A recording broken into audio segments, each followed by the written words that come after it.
What's good? I haven't posted in a while, but I had to make this video. You know, I've watched the Rideshare Professor, Rideshare Guys, also Jeff Watt. Anybody watching these guys, they know what these guys make their videos off of. And honestly, and I'm not trying to insult anybody, but to be honest with you, a lot of times I feel like these guys are agents because it's just like they're always wasting time and they're not directing the energy where it needs to be directed. And maybe they will find this video insulting, but at the same time, let's just say Torsen, for instance. Great guy. He arranges protests, goes around and travels to different states, helping set them up and arrange them and everything like that. I feel like what he's doing is a waste of time, honestly. And this is Hopefully that little second of a clip isn't gonna affect my channel. But the reason why I say he's wasting his time is that where do we need to march to actually make a change? Where does this need to take place to actually change laws? Because this is not a state-to-state issue. And it's pathetic to even think it's a state-to-state issue. It is a national issue. It is a worldwide issue. So where do we need to actually protest? I mean, back in the day, smart people went and they protested in Washington or state capitals, not at airports, not driving down the street honking the horns with signs and stuff like that. I am sorry if this is insulting people, but you're wasting your time with those protests. Go to places where it really matters to actually get the national attention that this deserves. Get drivers on board. Let's see if we can meet in Washington. Either you get a rental and drive out there, or you take a flight out there, or you drive your personal vehicle and you go out there and we protest there. But to sit here and doing state to state, thinking that it's going to get the national attention that it deserves, when each state doesn't have nothing but a couple of hundred drivers that pop up in the first place, it doesn't make any sense. A significant amount of drivers will, during the protest time, is going to say, I'm not going to protest. I'm not going to protest. I'm about to get all of the surging. I'm going to get paid all this extra money. Here in Ohio, in Toledo, Ohio, I haven't seen anybody set up any protests. But at the same time, how many drivers are really out there just trying to take advantage of it while other people are trying to make a change?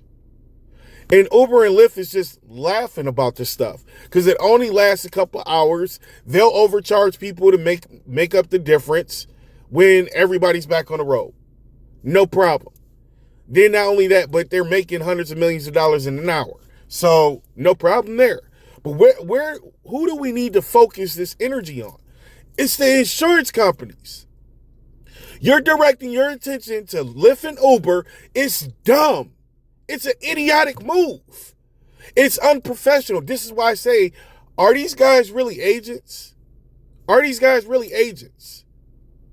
You know, it just doesn't add up. Like, I've seen people post up their insurance rates off of a trip on Uber. I forgot one guy, he broke down his rides and everything, and he was showing the insurance costs. And the insurance costs was around, on average, what he was showing was, I think, $2.40 per ride. Let's find out if these guys are attacking the right people or not. So let's look at $2.35 per ride. Let's just say you're doing this full time and you complete 200 rides in a week. All right, so let's multiply that by 200. In 1 week, that's $470. All right, so let's look at a month now. That's $1,880. Why are you in front of Lyft and Uber when it's the insurance companies that's taking all of this money out of your pocket? Because you're being charged per ride for commercial auto insurance. Understand this. In my market, the cheapest that somebody is going to pay for a ride is $4.99. I'm already getting a base fare for that, $3. So what do you think Lyft and Uber is going to do if they got to pay X amount of dollars for the commercial auto insurance, the taxes is coming out, and a processing fee to process that particular ride's payment? They're not making any money. So what are they going to do? They're going to try to get their money off of the longer distance trips. But that's dumb on their end for charging $4.99, knowing that you're not going to make anything off of that because you're too busy trying to make rides so affordable. Get out of here. You're not even completing all of the rides because the drivers won't accept it at $3. So now the passenger gets bumped out of the queue, has to request a ride again, and now it's higher. But you already done dropped the driver's acceptance rate down because you playing these games. Or the driver was trying to cancel, or go offline, and they made a mistake and accepted it. It's not that they made a mistake and accepted it. Lyft they did that on purpose. That's why they put the cancellation button, the last ride button, right where you would actually accept the trip. They put that last ride button right there because as soon as you open up that screen by pushing the 3 dots and you go to click on last ride, they send you a ride and you end up accepting it. Now you got to go and you got to cancel the ride. Or you got to go ahead and do the ride because you don't want your cancellation rate to go over 10% because they might deactivate you. All of this stuff, they're strategic about how they do things. And all they're doing is they're laughing at you in your state with a couple hundred drivers or even 1,000 or 2 drivers protesting on a state level. Like it's going to really change things. You're not even protesting at the state capitol. You're not trying to get drivers to go to Washington and get their attention and say, look, what these companies are doing is they're ripping us off. Let more companies come into the market or bump these companies out the market. What did they used to do back in the day? People protested in their state, but they noticed that stuff wasn't changing. Martin Luther King hey, you know what? Let's go to Washington. Other people. But we got to remember, they not the ones that started this stuff. It was Gandhi. They got the idea from Gandhi. I'm not even going to go there and get on that level. But as I said before, $1,880. I was looking at commercial auto insurance, and you can see $37 on that first one. But I don't never pay attention to stuff when it says sponsored because it could be a scammer or whatever. And so I don't really subscribe to that. But I'm going down here, and this is Insurance. And it's saying on average, Insurance customers pay $42 per month or about $500 annually for a $1 million general liability insurance policy. Okay, so I'm looking for commercial auto insurance.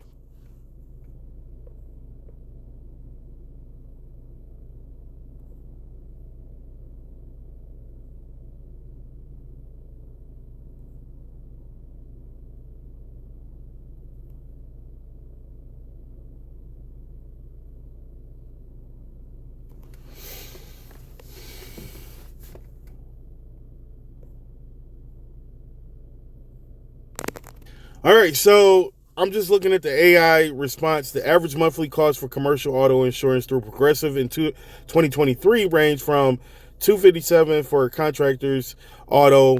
All right, so I put it in differently. This time I put 2025. And it says in 2025, the average cost of a full coverage car insurance policy is predicted to exceed $2,000, with the average cost of commercial car insurance around $147 per month.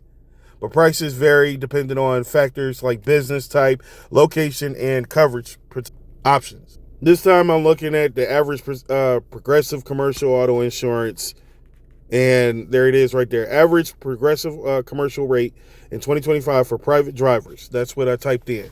You can also check it out as well. And it says in 2025, Progressive estimates the average monthly cost for commercial trucks. There, actually, I'm going to go over that. So we're looking at $747 for specialty trucks, truckers, to $1,041 for transport truckers. And we know that basically different premiums and other things. And I do apologize for any pauses in this video. I thought that I stopped the recording and it was still running and everything. But what I am going to say is that let's just look at this basically from $1,041 or $767. It's all going to be based off of what package you actually take. But either way, in either case, that is significantly less money. And this is truckers. It'd be different for your car. All right. So again, and it's going to be different for every state, of course, and, different package deals or whatever. But at the end of the day, we're noticing that this is way less than what we're paying as drivers. They're taking way too much from the fare. I'm going to go and check some of my rates. Here's one ride right here. It's showing that they took $199 for Lyft on the commercial auto insurance and other expenses. Like, we're supposed to know what those are. Then I'm going to scroll down and try to select another ride. Here's a $5.28. Let's see what it was on this one. On this one, it was 70 cents for the commercial auto insurance. Total distance the passenger was traveling was 1.2 miles. Total time, 11 minutes. I'm going to go ahead and check this $17 ride right here. And on this one, 8.63 miles, a trip that I didn't want to take, but they were paying more than usual for this trip. And let's see what the insurance rates will be. And it was $202. So it fluctuates up and down. I believe that the rate is based off of where the passenger is going and how many cities you're going to be driving through. And I'm not really sure if Lyft is paying tax to each city that we drive through, or if it's just a general city tax for wherever the ride started at or wherever the ride ended at. That would be something that I'm unaware of. I just know that this tax amount, it ranges differently. And like I said, I've seen other drivers in their videos and they were showing how it was ranging different. Certain times a day, the tax amount was different. I believe that whenever the traffic conditions are high, I think that the insurance company is charging more money on those rides. Yeah, and I'm not going to prove it or anything. Monitor your own accounts. See if there's a difference between when it's rush hour, during the morning time, when it's busy out with a lot of traffic. What is there that might be changing the insurance rates? Whether it's a certain time of day based off of traffic volume, what areas we go in, because we do know that certain areas that you go in, like a certain street, you can actually look it up and see how much traffic goes on that street. And they might say like 200,000 cars go down that street in a day.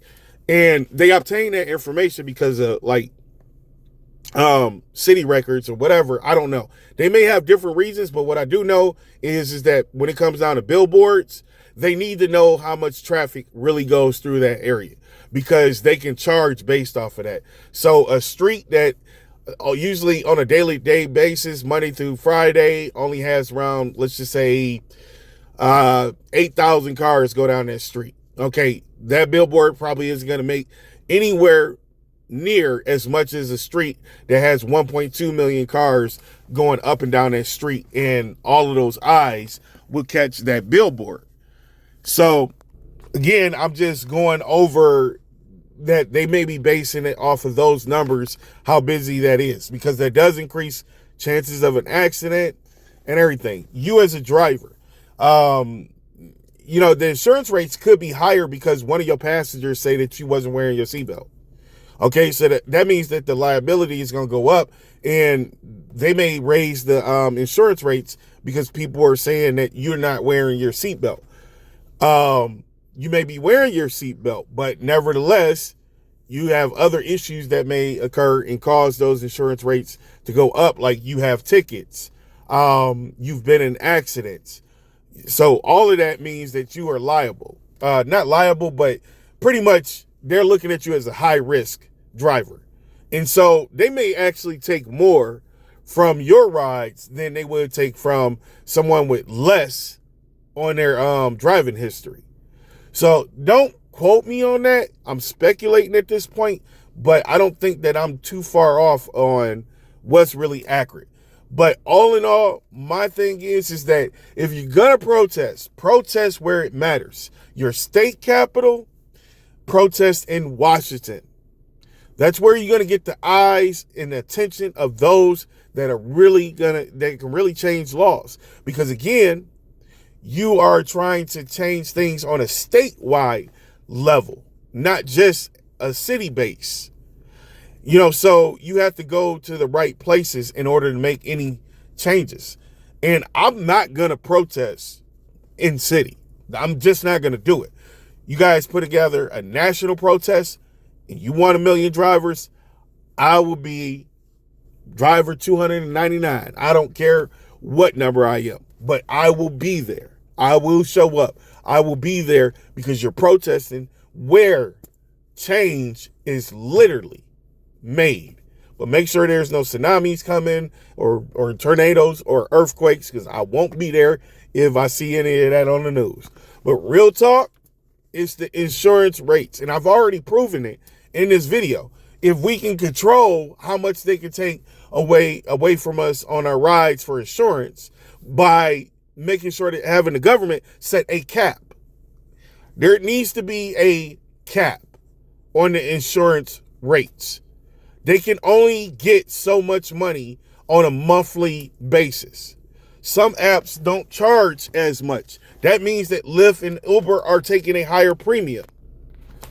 You can type this in Google. Are autonomous vehicles less safe than human drivers? And it says, while autonomous vehicles generally exhibit lower crash rates in most scenarios, they are not inherently safer than human drivers, particularly in situations like turning in low visibility conditions. Then down here, you can see it says, but the analysts also found self-driving cars had a crash risk 5 times as great as human drivers when operating at dawn and dusk. You can continue to read on. Human drivers are a lot more safer than the autonomous cars. So our insurance rates should definitely be lower than the autonomous cars insurance rates. And by the way, if you are a passenger and you're reading this, understand this. If you have access to autonomous cars, enjoy it while it lasts. It's gonna last longer than the human drivers, 9 times out of 10. However, I'm saying enjoy it because the prices will skyrocket as soon as they can push out enough human drivers. Every company takes a loss or operates at a loss at the startup of business. And so these companies are taking a loss right now. But as soon as they can prove that the cars are safe and they can get the cars in every market, then the price is going to go up and there's going to be a significant amount of human drivers. It's going to be less of those. But what they need to do is they need to be able to allow the government to allow them to work or run at a 60% to 80% capacity on autonomous vehicles and only have to rely on the human drivers for less of a distance. The government probably would set it up to where, humans should have their choice, either autonomous cars or a human driver. A lot of people probably will want to take a ride in the autonomous car versus the human because they think that their rides are being canceled by the human drivers. And that's simply not true. If a rider requests a ride for priority ride, you can lose your ride to them because they will reroute the driver to that person, increasing your wait time because they're going to put a higher paying ride before yours. If somebody books a ride, let's say you're trying to go 2 or 3 miles, somebody books a ride and they're trying to go 8 miles. Guess what? You're going to lose your ride because their algorithm is written to where that your wait time should be as minimum or at a maximum time frame. So let's just say in your area, your max wait time should be about 25 minutes. You did a wait and save. You got a driver after 3 minutes. Okay, you could easily lose that driver to somebody else if the driver has their switch operated. Meaning if the driver has this turned on right here, where it says ride switch, and it says while driving to a pickup, you may be switched automatically to a new ride. I have this turned off. If I accepted the ride, I'm willing to do it. I don't want them switching me to another ride because I've seen them switch me to a ride that pays less. And if I'm still going to be able to get to that passenger where I'm making more, maybe I would accept it. But you're literally telling me, oh, well, yeah, that ride paid out $12, but we want to switch you to this ride that pays out $8, which means that they probably found a driver that would do that $12 ride cheaper. And now they're switching me to an $8 ride. So that is one of the reasons why I have this turned off. If I accepted it, hey, I'm doing the trip. But I've noticed that sometimes they'll say, I'm driving for about 2 or 3 minutes, and then the next thing you know, the ride cancels. They say the passenger canceled, but I think it's Lyft on some of these rides. Reason being, if they can find somebody to do it cheaper, because this guy just logged on, and now they were going to pay you 12, but this guy accepted it at 6. So what's the point of them actually letting you continue to do the trip when it's going to be double versus this other person that accepts it? I think that this happens a lot. So again, you can go and listen to a lot of the drivers, and you can agree with everything everybody is saying. But honestly, it's the insurance company, folks. It's the insurance company. Yes, it is Lyft and Uber in a way, because 9 out of 10, they're choosing these companies because they're getting a kickback. Okay. And I guarantee you, that's one of the reasons why they don't change insurance companies to get us lower rates or anything. I think all drivers should be able to get their own commercial auto insurance, and Lyft can no longer take insurance from your rides. And you'll be paid that. But also, like in that scenario that I showed you where it was like $700 to $1,000 a month, if you're a full-time driver, it's worth it to get the commercial auto insurance. But if you're not full-time, it may not be worth it to you. But unless you're putting in, I'd say maybe 20 to 40 hours a week doing this, then maybe it might just be worth it to you at that point. I'd say more so if you put in at least 40 hours. Again, you'd just be paying your commercial auto insurance on a monthly basis instead of per ride basis, where we're getting ripped off. I do believe that Lyft owes every last driver money because of the kickbacks. All right. And then not only that, but the insurance companies are probably charging Lyft and Uber a per ride basis because drivers, they don't have a particular schedule. They can log on and log off whenever they want. This week you do 40 hours, the next week you do 20 hours. That is another thing. Some of the bonus that we're being offered as a driver, like I said, we may be able to talk and say, hey, Lyft and Uber is ripping us off because they're charging us this much for insurance and trying to get money back. But these ride challenges and bonus hours, it may be that kickback. They may be offering it to us because of the kickback that they got from the previous month, because you did a lot of rides or more rides than what they expected. So the insurance company gave money back to Lyft or to Uber because of, Lyft or Uber was taking money off of every ride. So don't get it twisted. If you actually ask some of your passengers how much would they charge for the ride, a lot of this doesn't add up. And what I mean by it is that you're getting paid $8 and the passenger says that they were charged $6. But we all know that sometimes we're getting paid $8 and the passenger was charged $38. So it's really hard to tell, but I do believe that Lyft and Uber is paying a monthly fee to the insurance company based off of the driver's driving habit. They already know how many hours you're going to be online, because you usually drive 40 hours or you usually drive 80 hours. Okay, so Lyft and Uber are charging you for every ride for that commercial auto insurance. Then they're getting a kickback, or they're only paying X amount of dollars to the insurance company from your fares, and then they're taking what's left over and giving it to you in the form of a bonus. So let's say you do 200 rides in that month, and Lyft on average charge you $199 on each one of those rides for commercial auto insurance.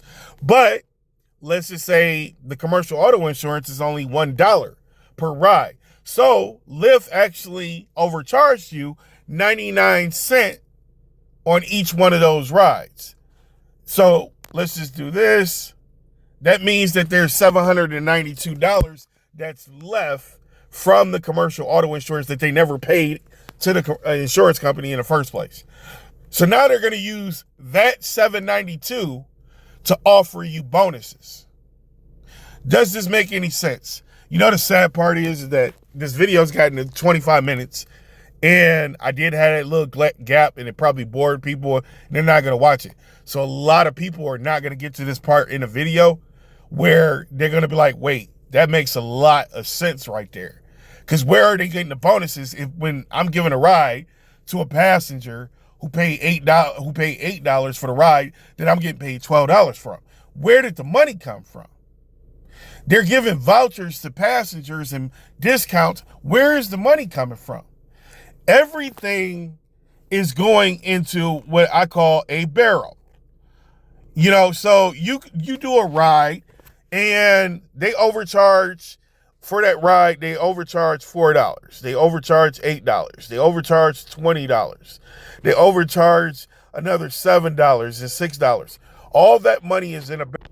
They're going to release part of that money to you in the form of a bonus when, you know, next week, maybe the week after or a month later, they're going to release that to you. But you have to do a certain number of rides in order for them to get that kickback, or, you know, for them to accumulate so much money from the commercial auto insurance. Jeff Watts, like I said, I doubt he's going to get to this part of the video, but he talks about how the company that he does rides for, I can't think of the name off rip, but if you remember it, please leave a comment in the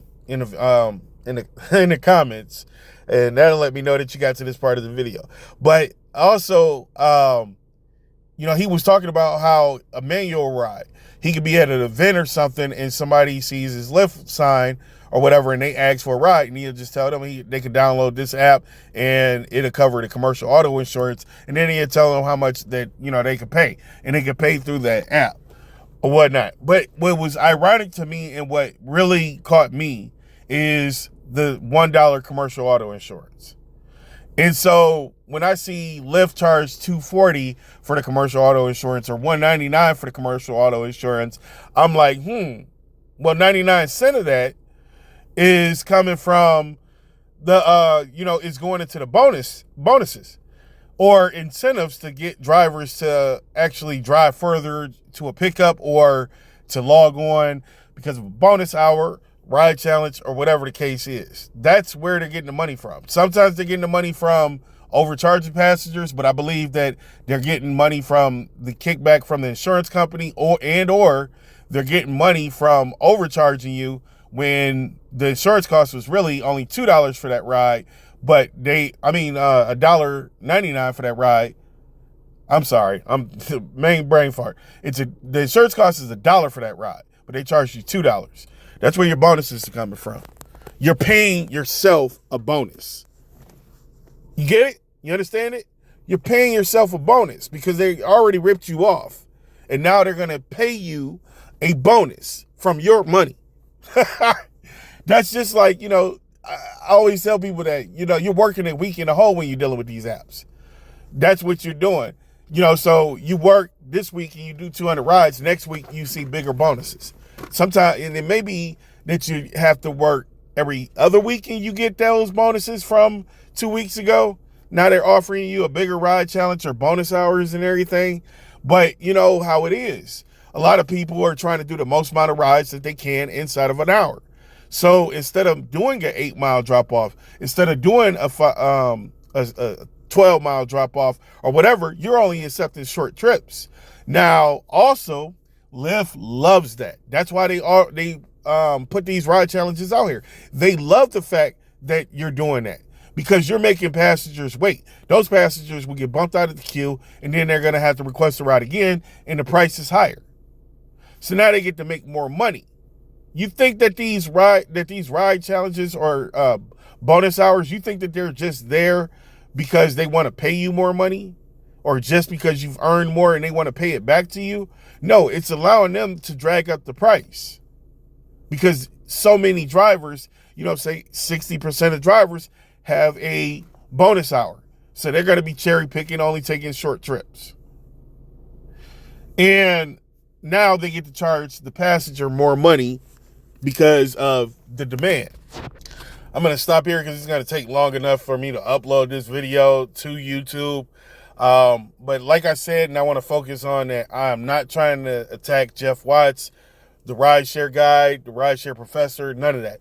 I watch you guys' videos all the time. I don't really have a preference for Jeff Watts. Not preference, but I don't know. He's into the private driver thing. That's not something that I'm into. I mean, he has, commercial auto insurance. He has that. He has a couple cars. He has another job and all of this stuff or whatever. So I can't really get with the stuff that he's doing, but I don't knock it. I do not knock the fact that I don't think he understands what drivers are making and what's a profitable ride. He just knows that he should be shooting the move for $2 a mile or $5 a mile. That's where he values himself. And that's why I say nobody can talk stuff about him. That's where he's at. Those that follow him, that's where they're at. They want to be choosy and picky and everything like that. And it works for his market. It wouldn't work out here in Toledo. If he was out here in Toledo, Ohio, that stuff ain't going to work. You ain't getting that much money. That ain't happening.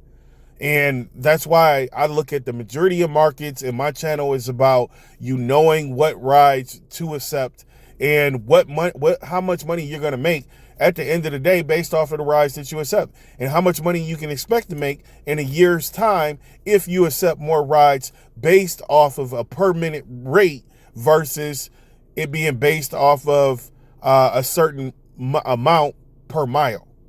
Because you can look for it, but you're not going to get it unless it's busy out and there's a bonus on the ride.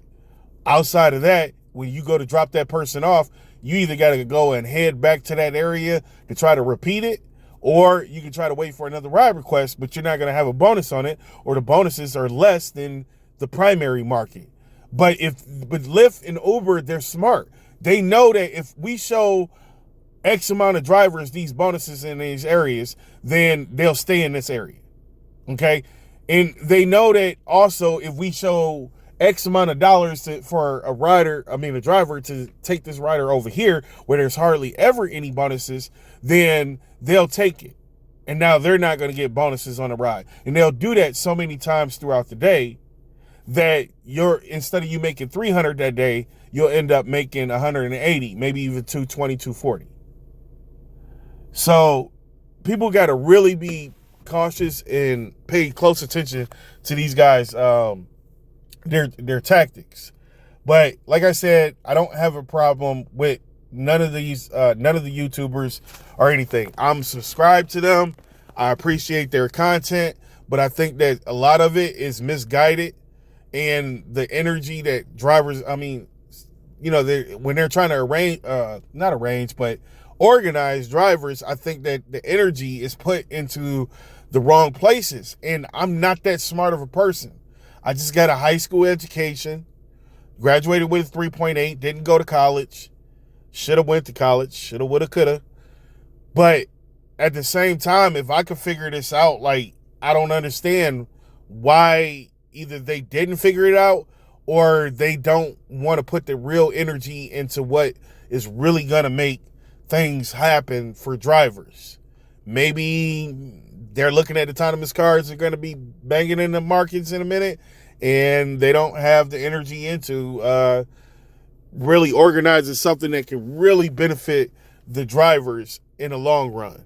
So again, like I said, I appreciate you for watching the video. If you made it this far, and hopefully I don't get no hell coming back to me because people think that I'm attacking these guys and all of this. No, I'm just questioning how they're doing things and if there is a better way of doing things versus the way that they say things need to happen or should happen. Appreciate you. Please like, share, and subscribe. Would love to see what kind of comments you guys have.